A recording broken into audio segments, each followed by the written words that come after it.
नमस्कार दोस्तों, मैं विघ्नेश त्रिवेदी आप सबका स्वागत करता हूँ हमारे YouTube चैनल पर। तो आज का हमारा टॉपिक बहुत ही डिफरेंट और यूनिक है। आज का हमारा टॉपिक ग्रेविटी पर है, ग्रेविटेशनल फोर्स यानी कि गुरुत्वाकर्षण बल पर है। तो नहीं, अब चिंता की कोई आवश्यकता नहीं है। मैं आपको कोई फिजिक्स के लेक्चर्स शुरू नहीं करने वाला हूँ, तो आप बिना डरे मेरा वीडियोस देख सकते हैं। तो जब भी गुरुत्वाकर्षण बल यानी कि ग्रेविटी या फिर ग्रेविटेशनल फोर्स की बात आती है तो हमारे दिमाग में सबसे पहला नाम, सबसे पहला वर्ड यही आता है, sir Isaac Newton.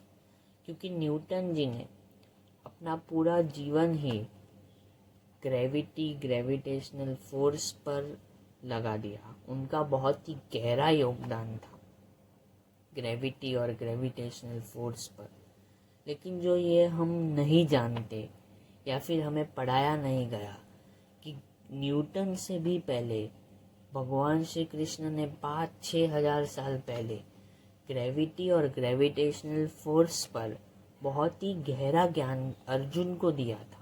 Bhagavad Gita के 16वें अध्याय के 23वें श्लोक में भगवान कहते हैं कि यह शास्त्र विधि मृत्यु सुजय वर्तते काम करतः न स सिद्धिमवाप्यनोति न सुखम न परागतिमम्।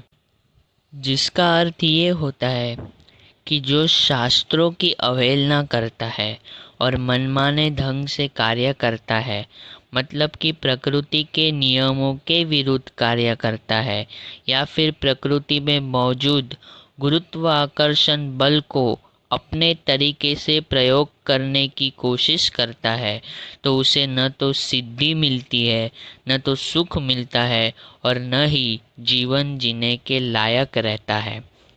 भगवान श्री कृष्ण ने हजारों वर्षों पहले कहा था, वैसे ही न्यूटन ने भी ग्रेविटेशनल फोर्स पर बोला है। न्यूटन कहते हैं कि if we put gravity to test then gravity will put us to rest. जिसका मतलब भी वैसा ही होता है कि अगर आप ग्रेविटी को आजमाने की सोच रहे हो तो कहीं ग्रेविटी आपको खुद को ना आजमा ले। अगर आप नेचर को आजमाने की कोशिश कर रहे हो, आप नेचर की मर्यादा को लांघ रहे हो, तो कहीं आपको खुद को ये भारी ना पड़ जाए। तो दोस्तों, ये न्यूटन ने 16वीं शताब्दी में ग्रेविटेशनल फोर्स की डिस्कवरी की थी। लेकिन उनसे भी पहले भगवान श्री कृष्ण ने भगवद गीता में ग्रेविटेशनल फोर्स के बारे में बहुत पहले ही बता दिया था। नो डाउट कि न्यूटन एक महान साइंटिस्ट थे, लेकिन जब भी कोई इन्वेंट होता है या फिर जब भी कोई डिस्कवरी होती है तो उसके पीछे की रिसर्च या फिर रेफरेंस ये हमें नहीं पता होता। कहीं ना कहीं न्यूटन ने भी भगवद गीता या फिर वेदों का या फिर हमारे ऋषि मुनियों का रेफरेंस ज़रूर लिया होगा। इस पर हम अलग से एक वीडियो बनाएंगे। तो दोस्तों, फील प्राउड दैट कि हमें इंडिया जैसे कंट्री में जन्म मिला है और यहाँ जहाँ का सिविलाइजेशन, हिस्ट्री, साइंस बहुत पहले से ही हमारे कल्चर का हिस्सा बना हुआ है। तो दोस्तों, ऐसे ही देखते रहिए हमारे YouTube वीडियोस और सब्सक्राइब कीजिए हमारे चैनल को। जय हिंद, जय श्री कृष्ण।